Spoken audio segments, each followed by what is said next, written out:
की गीता ही की गीता ही सप्तशती मंत्र प्रतिपाद्य भगवती मोहमैषा मुक्ती आनंदलीयसे महायोग पीठे तटे भीमरत्यां वरं पुंडलीकाय दातुं मुनीन्द्रै समागत्य तिष्ठं तमानन्दकन्दं परब्रह्मलिङ्गं भजे पाण्डुरङ्गं समचरणसरोजं सान्द्रनीलाम्बुदाभं जगन्निहितपाणि मण्डनं मण्डनानां तरुणतुलसीमाला कंदरं कञ्जनेत्रं सदयधवलहासं विठ्ठलं चिन्तयामि। ॐ पार्थाय प्रतिबोधिता भगवता नारायणेन स्वयं व्यासेन ग्रथितां पुराणमुनिना मध्ये महाभारतम् अद्वैतामृतवर्षिणीं भगवतीम् अष्टादशाध्यायिनीं मम्बत्वामनुसन्ददामि भगवद्गीते भवद्वेषिणीं। की गीता ही सप्तशती मंत्र प्रतिपाद्य भगवती मोहमैषा मुक्ती आनंदलीसे। गेली 55 वर्ष झालं सरवडे गावामध्ये पोद्दार कुटुंबियांच्या वतीने ग्रंथराज वाङ्मयीन मूर्ती भगवंताची असणारी श्रीमद भगवद्गीता आणि गीता जयंती उत्सव साजरा केला जातो आणि द्विदिवसीय हा उत्सव प्रवचन कीर्तन पारायण भजन हरिपाठ या सर्व प्रकारच्या नियमांना घेऊन काकडा हे सगळे नियम काही केले जातात आणि 55 वर्ष याचा अर्थ सामान्य नाही का। कितीतरी तप झालेले आहेत, अनेक तपांनी परिपूर्ण असणारा हा उत्सव आहे आणि माझं भाग्य आहे की माझ्या वाट्याला ही सेवा आलेली आहे। आज प्रवचनाने नंतर कीर्तनाचीही सेवेकरता निवडलेली जी ओवी आहे ती श्रीमद ज्ञानेश्वरीतील भगवद्गीतेतील जो श्लोक आहे यत्र योगेश्वर कृष्ण त्याच्यावरती 1666 क्रमांकाची ओवी आहे आणि या ओवीमध्ये भगवान परमात्मा अर्जुनाला सांगतात तत्वज्ञानाचं प्रतिपादन, माऊली गीतेबद्दलचं वर्णन सांगतात। गीता काय आहे नेमकी, गीतेचं स्वरूप काय आहे, रूपकात्मक चिंतन व्यक्त करतात की गीता ही सप्तशती, गीता सप्तशती आहे, मंत्र प्रतिपाद्य भगवती, स्वतः भगवत स्वरूप आहे, भगवती रूप आहे आणि मोहमैषा मुक्ती आनंदलेसे कशा करता ती प्रगट झालेली आहे आणि ते कार्य करून ती आनंद प्राप्त झालेली आहे, पूर्णतेचा भाव आहे। गीतेचं रूपक केलेलं आहे जसं दुर्गा सप्तशतीमध्ये दुर्गा माता आहे।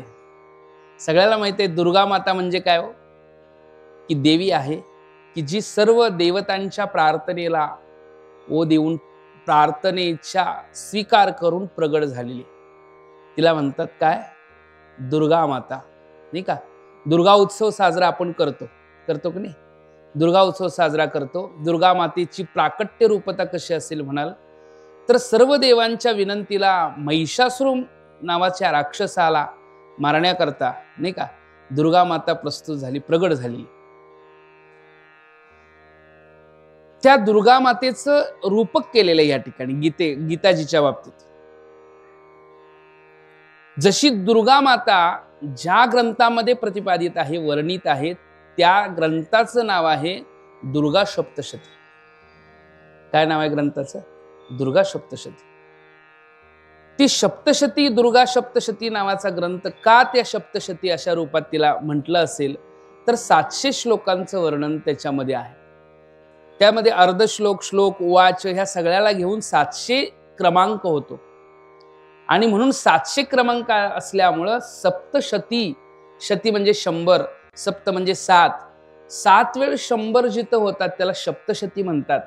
तशी ही दुर्गा सप्तशती जशी 700 रूपामध्ये 700 मंत्र उवाच अर्ध श्लोक उवाच अर्धश्लोक अशा रूपामध्ये ती वर्णित आहे। दुर्गा सप्तशतींचा मंत्रांचं रूप आहे 700 रूपात. तशी भगवद्गीता ही 700 श्लोकांनी युक्त आहे, म्हणून गीतेला सप्तशती म्हणतात. जशी ती दुर्गा सप्तशती आहे तशी गीता ही सप्तशती आहे, म्हणून की गीता ही सप्तशती. आता चिंतन कसं आहे बघा, की गीता ही सप्तशती म्हटलं,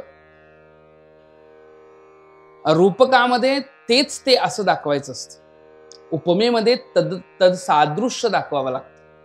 काही ठिकाणी सादृश्यतेचा भाव वर्णन करणारा साहित्यिक परिभाषा आहे, त्याच्यासारखं ते तद्भिन्नत्वे सती तद्गत भूयोद धर्मोत्तम सादृश्यत्व. सादृश्यतेचा बोध करायचा असेल तर त्याच्यापेक्षा वेगळं आणि तेच ते, त्याच्यापेक्षा वेगळं पण त्याचा बोध करून देणं याला सादृश्य म्हणतात, आणि तेच ते म्हणणं याला उपमा म्हणतात. बरं, सादृश्य आणि उपमामध्ये हा फरक आहे. माऊली म्हणतात ना, देवा तूची गणेशू सकलार्थमती प्रकाशू म्हणे निवृत्तीदास उदार.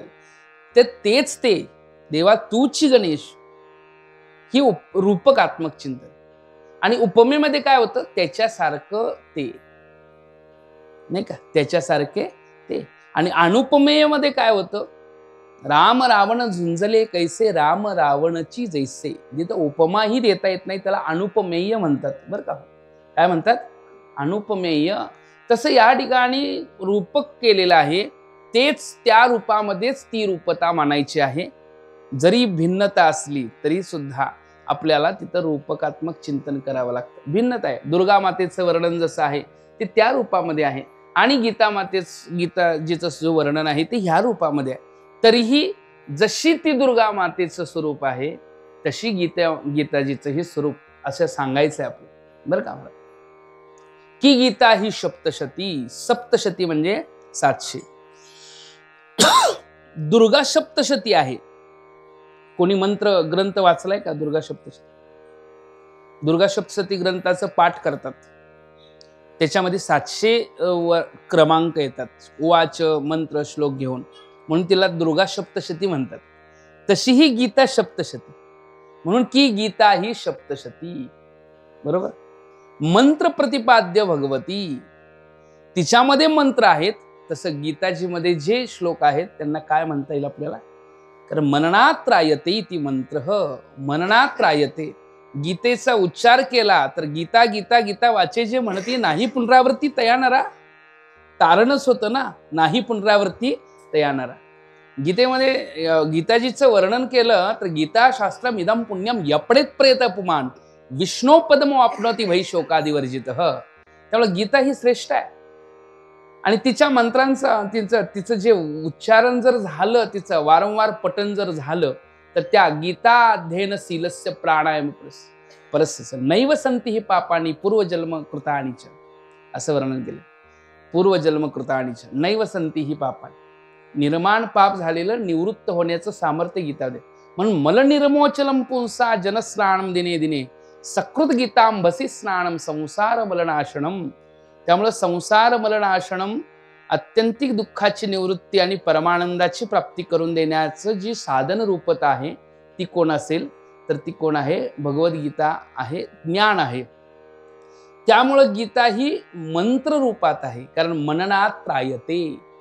श्लोक म्हणतो आपण, पण गीतेला प्रमाणित ग्रंथ मानलं जातं, कारण स्वमुखे भगवान श्रीकृष्णांच्या मुखातनं उच्चारित भगवानच्या आलेले, नाही का. त्यामुळं मंत्र प्रतिपाद्य भगवती शब्द दिलेला आहे. माऊलींनी सांगितलं मंत्र प्रतिपाद्य भगवती. ही भगवती आहे, ज्ञान देणारी देवी आहे, भगवती आहे. मोहमैषा मुक्ती आनंदलेस. आता ती भगवती आहे कोण, दुर्गा भगवती. ती सप्तशतीमध्ये वर्णित आहे, बरोबर ना, दुर्गा सप्तशतीमध्ये. तशी ही भगवती आहे, आणि ही सुद्धा सप्तशती रूपात प्रतिपादित आहे. 700 श्लोक आहेत. आता मोहमैषा मुक्ती आनंदलेसे, ती कशा करता प्रगट झाली, महिषासुर नावाचा राक्षसाला मारण्याकरता प्रगट झाली. बरोबर आहे की नाही, महिषासुराचा वध करण्याकरता दुर्गा माता प्रगट झाली. तसं ही जी प्रगट झालेली आहे ती कोणाकरता, तर मोहरूपी महिषासुराचा नाश करायला. बरोबर ना. मग कोणाचा मोह होता, नाही का, कोणाचा मोह महाराज, अर्जुनाचा. सगळ्यांना माहिती आहे की अर्जुना मोह कसा झाला, शोक म्हणतो आपण त्याला, अर्जुनाला झालेला शोक होता आणि तोच नष्टो मोह स्मृतिर्लब्ध्वा अर्जुन म्हटला, याचा अर्थ अर्जुन म्हणाले की नष्टो मोह स्मृतिर्लब्ध्वा, याचा अर्थ अर्जुनांना काय झालं, अगोदर मोह असलाच पाहिजे, त्याशिवाय नष्टो मोह म्हटलेत का? कारण वर्णनच करताना असं केलेलं आहे की ब्रह्मयाई नये छाया म्हणून भुलविला एके राया संजय म्हणे, ही आदिपुरुषाची माया. ब्रह्मयाई नये छाया म्हणून भुलविला एके राया संजय, असणारी जी रूपता आहे, भ्रमतीवच मे मन, हे अर्जुनांचं वाक्य आहे. भ्रमतीवच मे मन, माझं मन भ्रमित होत. इथंच कळून जायचं की भ्रमित मन का झालं. एरवी तर अर्जुन जेने संग्राम हरुजितीला निवांत कवचाचा ढाव फेडला, अर्जुनात्वा पोवाडा केला गंधर्वासी. अर्जुनांचं सामर्थ्य सामान्य नव्हतं, जेने संग्रामी हरुजिंतीला. भगवान शंकरांनाही त्या ठिकाणी माऊली वर्णन करतात, संग्राम हरुजित गेला. निवांत कवच नावाच्या राक्षसाचेही तिथं वर्णन केलेलं आहे की त्याच्याशी युद्ध झाल्यानंतर पराक्रम गाजवला अर्जुनाने. अर्जुनात्वा पोवाडा केला गंधर्वासी, म्हणजे अर्जुनांची सामर्थ्यता कमी नाही आहे. बरं, हे झालं बाह्य शौर्याच्या बद्दल. त्यांच्या आंतरिक शौर्याच्या बद्दल बघायचं म्हटलं तर अंतर्मन किती शुद्ध आहे, सुमनो आणि शुद्ध मती, अनिंदक व अनन्य गती. अर्जुनांच्या बाबतीत बोलायचं म्हटलं तर सुष्टू मन आहे, शुद्ध मती आहे. कोणाला पण भगवद्गीतेचं प्रतिपादन होत नाही, तिथं अर्जुनांसारखे अधिकारी पुरुष लागतात. म्हणून माऊली वर्णन करताना म्हणतात, अर्जुनाची पंक्ती परिसने अयोग्य होती, ती कृपा करुणी संती अवदान. अर्जुनांच्या पंक्तीला बसायचं असेल तर अवदान द्या, लक्ष द्या. याचा अर्थच आहे की अर्जुन हे अधिकारी आहेत, त्याशिवाय भगवद्गीतेचं प्रतिपादन झाले का? सामान्य नाही आहे. माऊली वर्णन करताना म्हणतात, त्रिभुवनीच्या दैव एकायतनु झाला. अर्जुनांच्या बाबतीत वर्णन करताना त्रिभुवनातलं दैव एकायतनामध्ये आलं, तेव्हा येत अर्जुनचीच तवावा ऐसे आवडले मज जीवा, ते त्रिभुवनीच्या दैवा एकायतनु झाला. अर्जुनांनाच तत्वज्ञान सांगावं असं देवाला वाटलं. याचं कारण आहे की त्यांचं भाग्य किती मोठं, त्रिभुवनातलं दैव एकत्र आल्यासारखं झालेलं आहे. अर्थ बघा, एवढं भाग्यवान का आहेत? कारण त्यांची वास्तविक अंतकरणाची अधिकार संपन्नता आहे. भ्रमतीवच मे मन, या मन भ्रमित माझं झालेलं आहे. मे मन हे ज्ञान झाल्यानंतर सुद्धा त्या ज्ञान, माझं ज्ञान म्हणजे अज्ञानाचं ज्ञान होणं गरजेचं. मी आवरणयुक्त आहे असं ज्ञान असेल तर आवरणाची निवृत्ती करता प्रयत्न होतो. पण अजून आवरणयुक्त मी नाहीये, मी भ्रमात आहे आणि मी सत्यच मानायला लागलो भ्रमाला, तर यालाच म्हणतात अज्ञान, नाही का? माऊली वर्णन करतात ना, तेच सत्य बुद्धी ते अज्ञान, हेही जाण. सत्यत्व बुद्धी हे सुद्धा काय आहे, त्याच्यामध्ये अज्ञान. पण जर कळालं असेल की मी भ्रमतीवच मे मन, माझं मन भ्रमित, त्यावेळी निवृत्तीच्या दिशेनं प्रवास होतो. मला ह्या भ्रम अवस्थेतनं निवृत्त व्हायचं आहे, नाही का? म्हणून जिज्ञासू अवस्था आहे. मग त्या जिज्ञासू अवस्थेमधल्या व्यक्तीला कितीही सुखरूपतेची आलंबनं दिली, कितीही सुखरूपतेचे पुढं दाखवलं, तरी त्यांना लौकिक आणि पारलौकिक म्हणजे स्वर्गातले सुख जरी दिलं तरी ते त्यांचा शोक निवृत्त करायला कारण होऊ शकत नाही. म्हणजे विषयी आणि पामर म्हटलं तर काय, निश्चित कर्माकडली प्रवृत्ती आहे. पण विषयी काय करतो, शास्त्रयुक्त अंतकरण वृत्तीता आहे, काय हरकत नाही. शास्त्र संस्कार युक्त विषयेच्छुक आहे, पण शास्त्र संस्कार रहित विषयेच्छुक जिथं आहे ती पामराची. पण शास्त्र संस्कार युक्त विषयेच्छुक आहे, त्याला विषयी म्हणतो आपण. पण विषयी सुद्धा अवस्थेच्या पुढे जाऊन जिज्ञासू अवस्था. तर विषय सकामते, कर्म सकामतेनं केलं तर स्वर्गाधिक प्राप्त करून देईल, नाही का? जर शास्त्रीय पद्धतीनं सकामतेची भावता धारण करून कर्माची रूपता केली, म्हणजे का अभिलाषा काहीतरी धरून, म्हणजे स्वर्गाची प्राप्ती करायची म्हणून 100 अधिक यज्ञ केली, शय ना, श्रुतित्रया ते जाणोनी शतवर यज्ञ करुणी आणि यजल्या मातेच कोणी स्वर्गावर करतील, काय हरकत आहे? सकाम कर्माद्वारा स्वर्ग मिळेल.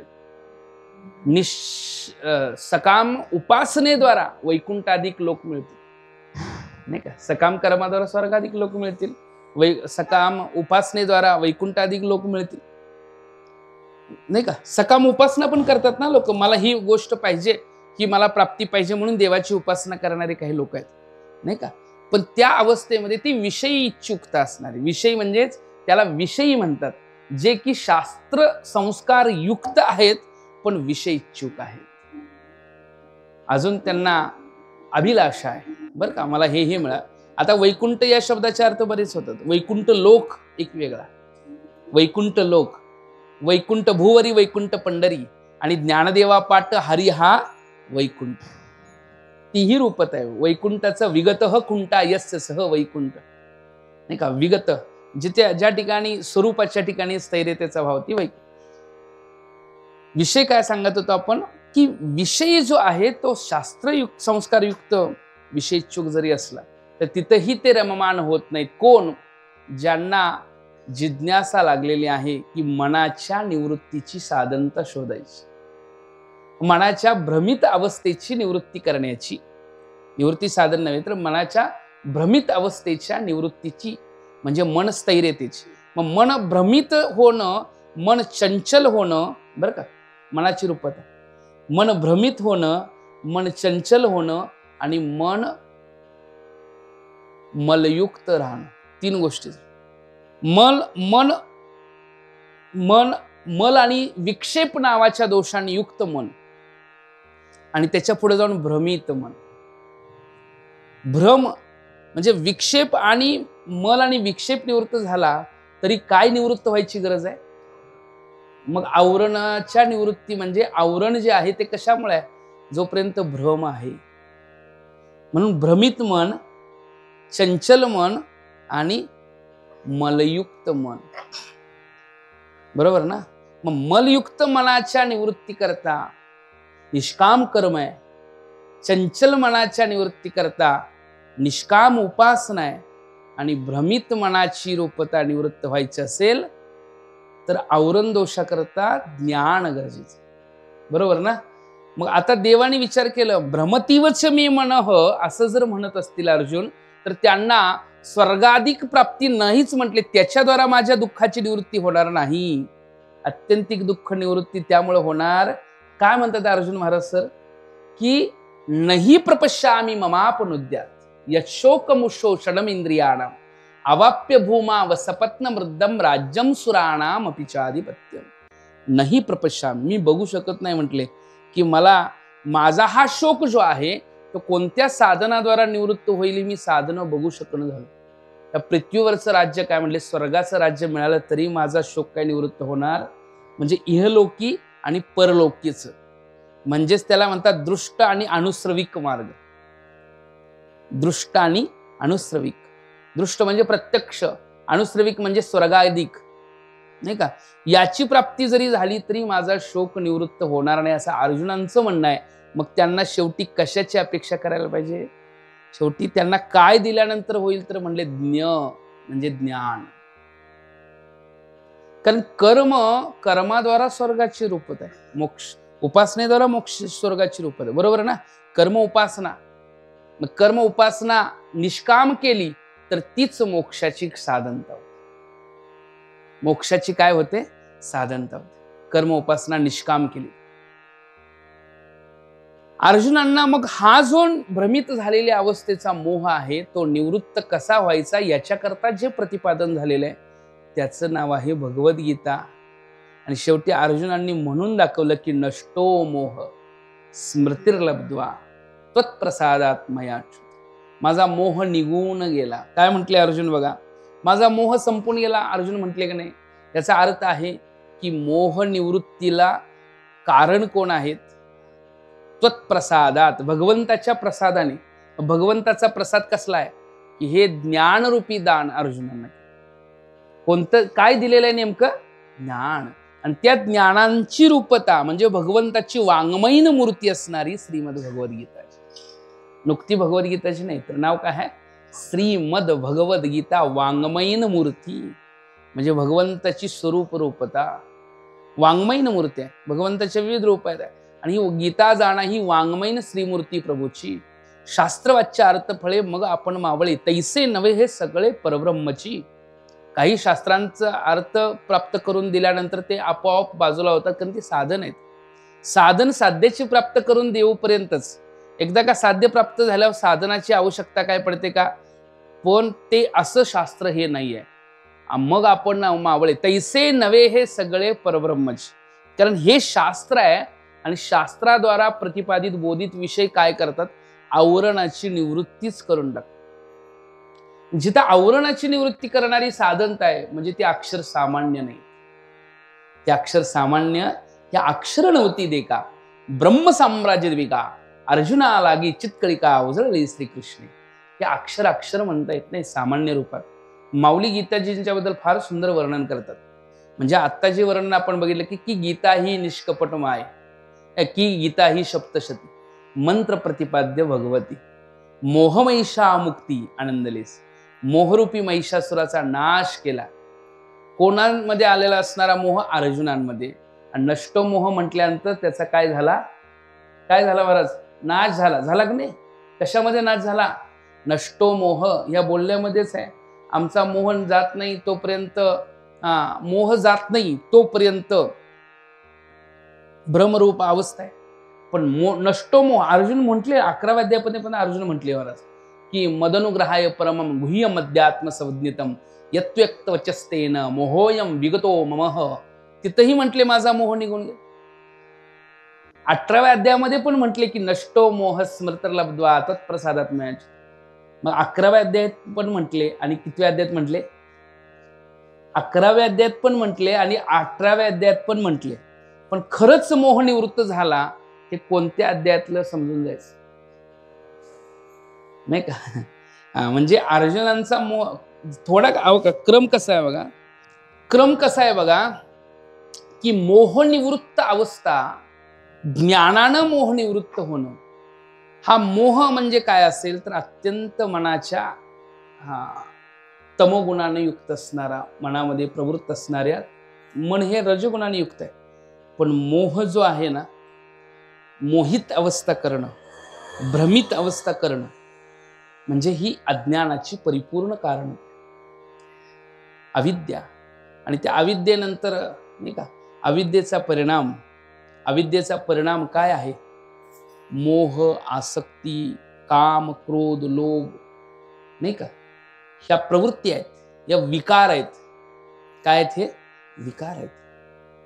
आणि हे अंतःकरणामध्ये जोपर्यंत आहेत तोपर्यंत आपल्याला स्वस्वरूपा अनुभव येत नाही. यथार्थ अनुभूती जीवनामध्ये आपल्याला प्राप्त होत नाही. हे निवृत्त होणं गरजेचं आहे. म्हणून साधनांची प्राप्ती आहे. साधनांची प्राप्ती ह्याच्याच निवृत्तींकरता असते. म्हणून गीताजी हे साधन आहे, शास्त्र आहे. आणि शास्त्र का गरजेचं असतं? कारण शास्त्राच्या द्वारा प्रतिपादित विषय, शास्त्राद्वाराच प्रतिपादित विषय जे आहेत, श्रवण शब्द दिलेला आहे नाही का. शास्त्र हे श्रवणाचा विषय आणि श्रवणानं मोक्ष मिळू शकतो हे वर्णन आहे. काना वचनाचे भेटी सरसीच पैकिरटी वस्तू होणी व टिकवणे. आणि श्रवण शब्द असा आहे म्हणतात की मनाचा मारू न करता इंद्रिया दुःख न देता इथं मोक्ष असे ऐता श्रवणा माझी. मोक्ष ऐता आहे श्रवणामुळं. त्यामुळं मोक्षाची प्राप्ती करायची असेल तर काय गरजेचं आहे? श्रवण. आणि ते श्रवण कशाचं करावं तर गीता भागवत करीती श्रवण नाही का. हा श्रवणाच्या या अधिकारापर्यंत आपल्याला नेतो शास्त्र. गीताजी अर्जुनांनी श्रवण केलं, मग अर्जुनांना वारंवार म्हणावं लागतं. देव काही वेळ अशी जरासं अर्जुनांच्या बाबतीत म्हणतात की बाबा खरंच श्रवण करताय की नाही, पहिल्यांदा परीक्षा पण घेतात काय नाही का. त्यामुळे तरी अवधान ऐकले दिजे मग सर्व सुखाशी पात्र होईल. हे प्रतिज्ञोत्तर माझे उघड ऐका. भगवंताने सांगितलं अर्जुना तुम्ही अत्यंत माझ्या वचनावरती श्रद्धा आणि स्नेह धारण करणारे तुम्ही आहात, म्हणून तुम्हाला हे तत्वज्ञान मी सांगतो नाही का. भूय एव महाबाहो शृणुमे परमं वच यत्तेह प्रियमाणाय वृक्षामीत काम्या. प्रियमाणाय यत्तेह, माझ्या वाक्यावरती परिपूर्ण श्रद्धा आणि विश्वास असणारे तुम्ही असल्यामुळं तुम्हाला हे मी सांगतोय. गुरु सहजासहजी सांगत नाहीत म्हणून गीताजीमध्ये वर्णन केले. प्रणिपात परिप्रश्न सेवा. अधिकारी बनून यावं लागेल आणि अधिकार ते करता अगोदर अधिकारी झालं की मग बोधाचा विषय. बरोबर ना महाराज. अगोदर अधिकारी व्हावं. अर्जुनांचा मोह निवृत्त होण्याकरता अर्जुन हे अधिकारी होते. निवृत्त होण्याकरता ते अगोदर काय होते? अधिकारी होते. आणि निवृत्तीचे अधिकारी ते असल्यामुळं त्यांना बोध करणं देवाला शक्य झालं. नाहीतर अंधा पुढे दीप, खरासी चंदन, सर्पा दुग्धपान करुणी, क्रोधी अविश्वासी त्यासी बोध कैसा, व्यर्थ आपली वाचा शिनून. बोध कोणाला करावा? जो त्या पद्धतीनं आलेला आहे. तसे भगवंत या ठिकाणी उपस्थित आहेत. बोध करणारे भगवंत आहेत. बोध करणारे कोण आहेत? स्वतः भगवंत. आणि तेच भगवंत गुरु रूपात आहे. कृष्णं वंदे जगद्गुरु. गुरु रूपात आहेत. बोध करतात ते गुरु आहेत. शास्त्र बोध करतात त्यांचं नाव काय? गुरु आहेत. ते गुरु कसे असावेत याचं वर्णन केलेलं आहे ना, की बोध करतायत त्यामुळे तुम्ही शिष्य बनावं लागतं, मग ते गुरु बनतात. पहिलं तुम्ही काय बनावं लागेल? शिष्य बनावं लागेल. मग शिष्य बनावं लागेल, मग काय करावं लागेल? शिष्य बनण्याच्या प्रक्रियामध्ये काय करावं लागेल महाराज? शिष्य बनायचं म्हणजे नम्रता भाव आला पाहिजे, प्रणिपात, प्रश्न करता आला पाहिजे, प्रश्न. आणि तिसरी गोष्ट सेवा करता आली. तद्विद्धी प्रणिपातेन परिप्रश्नेन सेवयः. म्हणून तिथं अर्जुनांनी म्हटलेलं आहे, शिष्यस्वेहम शादीमां त्वं प्रपन्नम. जोपर्यंत माझा रथ तिथं नेऊन उभा कर असं म्हणतायत, तोपर्यंत ते कोण आहेत? मी कोणीतरी एक योद्धा आहे आणि मी रथातून युद्ध करण्याकरता निघालोय. आणि मग पुढं आपले मित्र सखा नाही का कोण बसलेत? भगवान श्रीकृष्ण बसलेले आहेत. आणि मग तिथं म्हणू शकतात आदेश की माझा रथ तिथं नेऊन उभा करा, नाही का? हे ज्ञानाकरताचा आदेश होता काय? ज्ञानाकरताची आज्ञा विनंती होती काय? माझा रथ तिथं नेऊन उभा करा, ही ज्ञानाकरताची आज्ञा होती का? तिथं तो भाव वेगळा आहे. तिथं सखाचा भाव आहे, मित्रत्वाचा भाव असेल, सख्याचा भाव असेल, तिथं पाहुणे आहेत, मामे भाऊ आहे असाही भाव असू शकेल, नाही का? आता युद्धाला साथ करणारे, मदत करणारे म्हणूनही असू शकतोय तिथला भाव. पण तिथं गुरु शिष्य नातं अजून बनले का तिथं त्या अशा बोलण्यामध्ये? नाही. मग गुरु शिष्य नातं बोलण्याकरताच अर्जुनांचं म्हणणं आहे की माझं मन भ्रमित झालेलं आहे, नेमकं मी काय करायचं हे मला माहीत नाही, याच्याकरता तुम्ही मला बोध करा. शिष्यस्त्व, मी तुमचा शिष्य आहे. कोण म्हणतंय? अर्जुन म्हणाला, मी तुमचा शिष्य आहे, मला ज्ञान द्या. त्यावेळी कृष्णं वंदे जगद्गुरु. जगद्गुरु म्हणजे ते अगोदरचे ते श्लोक ह्याच्यामधला आहे, मंगलाचरणातला आहे. पण कृष्णं वंदे जगद्गुरु, देवच माझ्या विठोबाचा कैसा प्रेम भाव, आपणची देव होय गुरु. गीतेमध्ये वर्णन केलेलं आहे की जो माझ्या बाबतीत सतत चिंतन करतो, त्याच्या त्या दुःखाच्या निवृत्ती करता, त्याच्या त्या माझ्या प्राप्तीपर्यंत प्रयत्न, माझ्या प्राप्तीची प्राप्तता त्याला करून देण्याकरता मी त्याला सहाय्य करतो. देवाचं बोलणं आहे. सतत येषां सतत युक्तानां भजतां प्रतिपूर्वकं ददामि बुद्धियोगं तं येन मामुपयान्ति ते. येषां सतत युक्तानां, जे सतत माझ्याशी युक्त आहे. भजतां प्रतिपूर्वकं, जे प्रतिपूर्वक मला भजतायत, नाही का? म्हणजे अधिकारी झाले आहेत, नाही काय? ददामि बुद्धियोगम तम, अशांना मी काय देतो? बुद्धियोग देतो. येन मामुपयान्ति ते, ज्यामुळे ते माझ्यापर्यंत पोचतील. हे गुरु रूपामध्ये येतात. एकतर गुरूंची भेट करून देतील किंवा स्वतःच माझ्या विठोबाचा कैसा प्रेमभाव, आपणची देव होय गुरु. आता भगवान कृष्ण अर्जुनांना तत्वज्ञान सांगतायत. त्या समग्र स्वरूपाला म्हणजे विषाद योगापासून ते 18व्या अध्यायाचा मोक्ष संन्यास योगापर्यंत जे तत्वज्ञान प्रतिपादित केलेलं आहे, ते मोह संपवण्याकरता, मोहरूपी महिषासुराचा नाश करण्याकरता भगवद्गीता प्रगट झालेली आहे. बरोबर ना? कोण प्रगट झाले? भगवद्गीता. कशाचा नाश करायचा आहे? मोहाचा. जशी ती सप्तशती, गीता ही सप्तशती, दुर्गा सप्तशती म्हणतात तिला, ती दुर्गा सप्तशती, ही गीता सप्तशती. ती 700 श्लोक स्वरूपात आहे, ही पण 700 स्वरूपात, बरं का? तिच्यामध्ये प्रतिपादित ज्ञानामुळं ती हा, म्हणजे ती तिच्यामध्ये ज्याचं वर्णन केलेलं आहे ती दुर्गा माता आहे. दुर्गा सप्तशती ग्रंथ आहे, ती ज्याच्यामध्ये प्रतिपादित केला आहे, ज्याचं वर्णन केलंय तिला नाव आहे दुर्गा माता. काय नाव आहे? दुर्गा माता. ती दुर्गा माता आहे आणि ती दुर्गा माता ती 700 श्लोकांनी युक्त असणाऱ्या सप्तशतीमध्ये प्रतिपादित आहे आणि ती मोहरूपी महिषासुराचा नाश करायला प्रगट झाली. नाही, ती केवळ महिषासुराचा नाश करायला प्रगट झाली. तशी ही 700 श्लोकांनी युक्त आहे, मंत्ररूपात आहे, भगवती आहे आणि ही सुद्धा मोहरूपी महिषासुराचा नाश करायला प्रगट झाली. म्हणून हिचं नाव आहे भगवद्गीता. ओवी कळाली का? ही गीता ही सप्तशती मंत्र प्रतिपाद्य भगवती मोहमैषा मुक्ती आनंदलेसे. अर्थ कळाला ना? या प्रकारे मोहरूपी महिषासुराचा नाश करायला ती प्रगट झाली. आणि मोहरूपी महिषासुराचा नाश झाला हे वर्णन कुणी सांगावं? ज्याला मोह आलाय त्यानं सांगितलेलं बरं. आम्ही सांगून काही गरजेचं नाही. ज्याला मोह होता ते अर्जुन आहेत. नष्टो मोह स्मृतिर्लब्ध्वा तत्प्रसादात मया अच्युत. माझा मोह संपला असं म्हणणारा पाहिजे. आणि गुरुकडे जाताना नम्रता पाहिजे. नाहीतर दे म्हटलं ना असं डोळं मोठं करून मिळत नाही ज्ञान, नाही का? तिथं नम्रता असला की त्याला आपोआप फुकट मिळतं. पण नम्र नसणाऱ्याला तुम्ही किती पण आयुष्य घालवलं तरी तुम्हाला काय उपयोग नाही त्याचा. नम्र पाहिजे फक्त. तिथं वर्णन केलंय प्रणिपात, परिप्रश्न आणि सेवा. आलेला लगेच कळतो की कसा प्रणिपातीनं आलाय, परिप्रश्नेनं आलाय, का सेवया आलाय, का परीक्षा घ्यायला आलाय. सगळं कळत असतंय. प्रणिपातेन परिप्रश्नेन सेवया उपदेक्षन्ति ते ज्ञानम. ते ज्ञानाचा उपदेश करतात. म्हणून अर्जुनांना उपदेश केला त्या सगळ्या समग्र तत्वज्ञानाला भगवद्गीता. गीता भरपूर आहेत महाराज.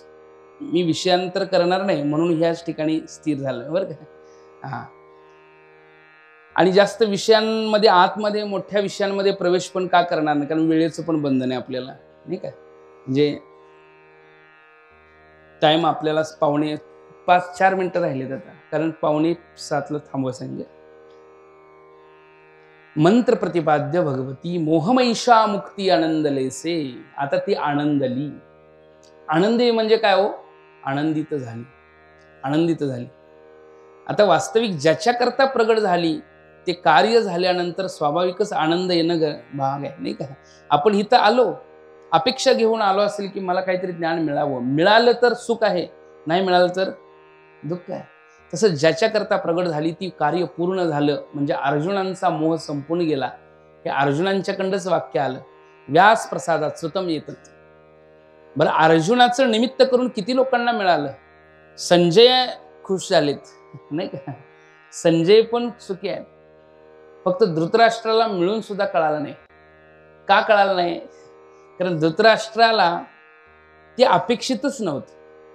जे अपेक्षित जे आपुले तीही संती घुसवली, नाही का?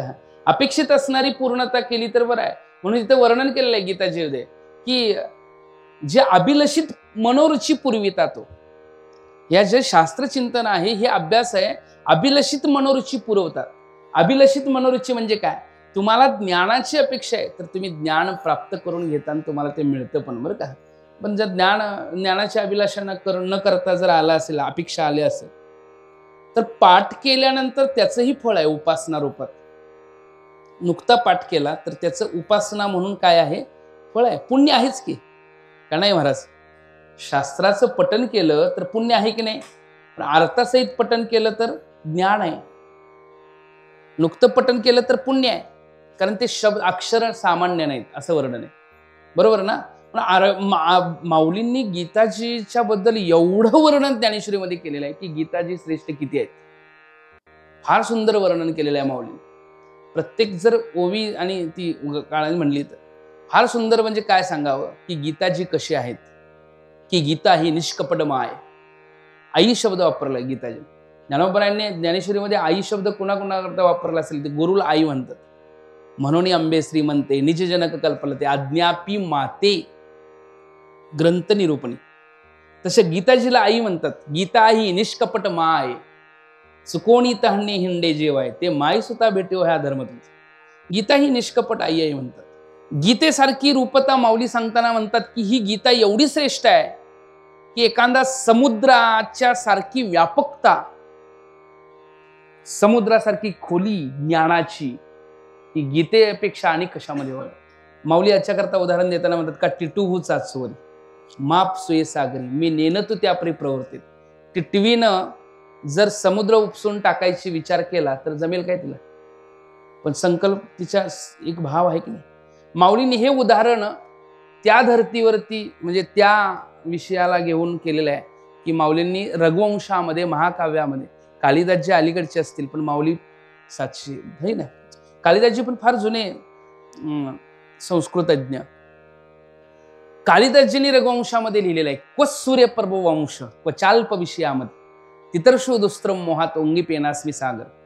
कुठं सूर्यवंश प्रभो वंश आणि क्वचाल्प विषयामध्ये कुठं सूर्य परंपरेत असणारा रामांची रूपता आणि कुठं मी सामान्य नाही का. तितर्षु दुस्त्रम मोहात ओंगी पेनास्मी सागर. एखादा मोहानं सागर हाताच्या जीवावर तरण्याची इच्छा करतो. हातानं म्हणजे तरुण जाऊ शकेल काय सागर हातानं? नाही. तसं म्हटलं की एवढं दिव्य ग्रंथ रत्न. तसे की गीतेच्या बाबतीत माऊली म्हणतात का टिटू चाचवरी माप सोये सागरी मी नेनतो त्या परी प्रवृत्त येत. पण मी ह्या ठिकाणी प्रवृत्त झाले. कसा झालोय तर नेनतो त्या परी. बरं का. ही विवेकवल्लीची लावणी हो देई सैग्य. माऊली वर्णन करताना गीताजी म्हणतात विवेकाची झाड आहे.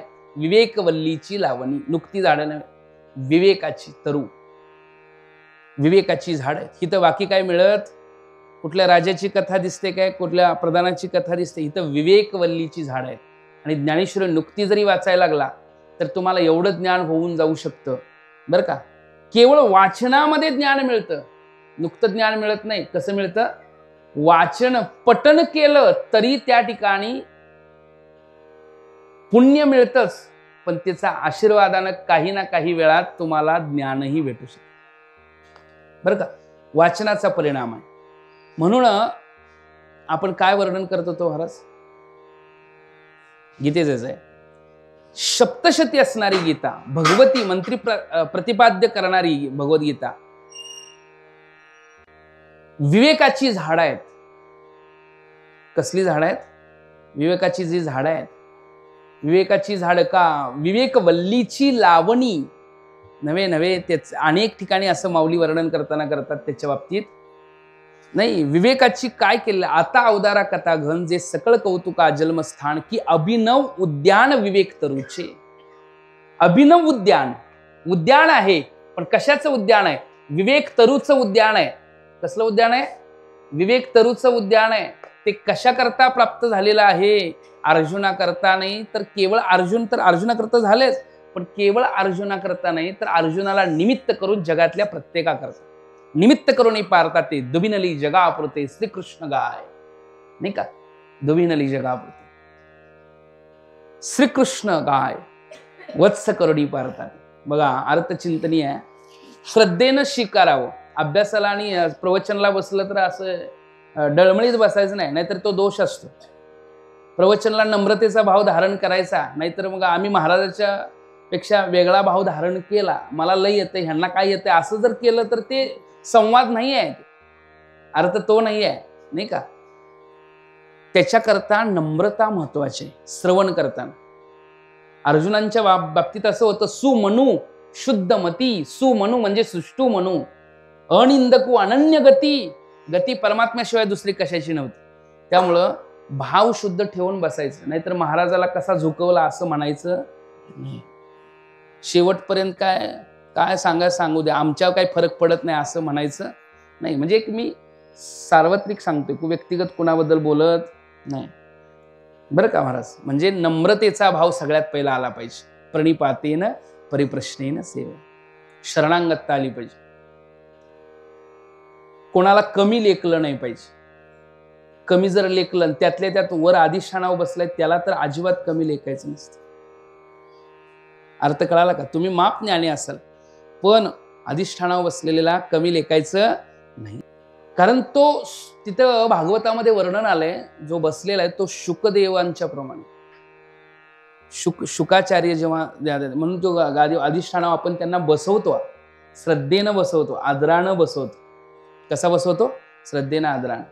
नम्रतेचा भाव डोळ्यात पण असावा, आपल्या शरीरात पण असावा, नाहीतर मग ते ज्ञान यथार्थ प्रगट होत नाही.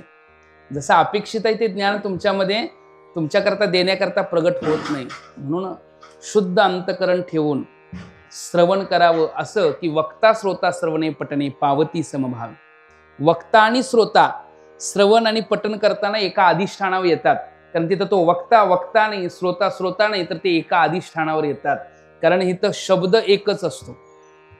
एका शब्दामध्ये अर्थाच्या ठिकाणी एकत्र येतो, बरोबर ना. पण वक्ता उत्कृष्ट आहे, श्रोता जर ऐकायला तयार नसेल तर तेही अधिष्ठान एक होणार नाही.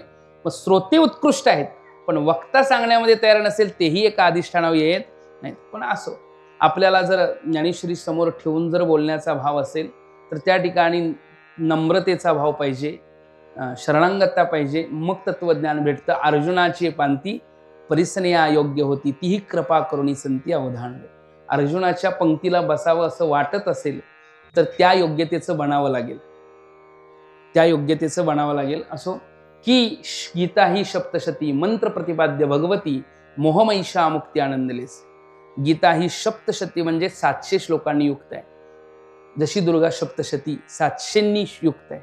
मंत्र प्रतिपाद्य भगवती, तिच्यामध्ये प्रतिपादित असणारे दुर्गा सप्तशतीमध्ये मंत्र आहेत, तसे गीताजी जे आहेत ते मंत्रापेक्षा काही कमी नाही आहेत. स्वतः माऊली म्हणतात ते मंत्र आहे. मोहमैषा मुक्ती आनंदलेसे. ती दुर्गा माता प्रगट होऊन मोहरूपी महिषासुराचा तिनं नाश केला. तिनं महिषासुराचा नाश केला. पण ह्या गीता मातेनं काय केलं असेल भगवतीनं, की मोहरूपी महिषासुराचा नाश केला. पुंडलिक वरदहरी विठ्ठल.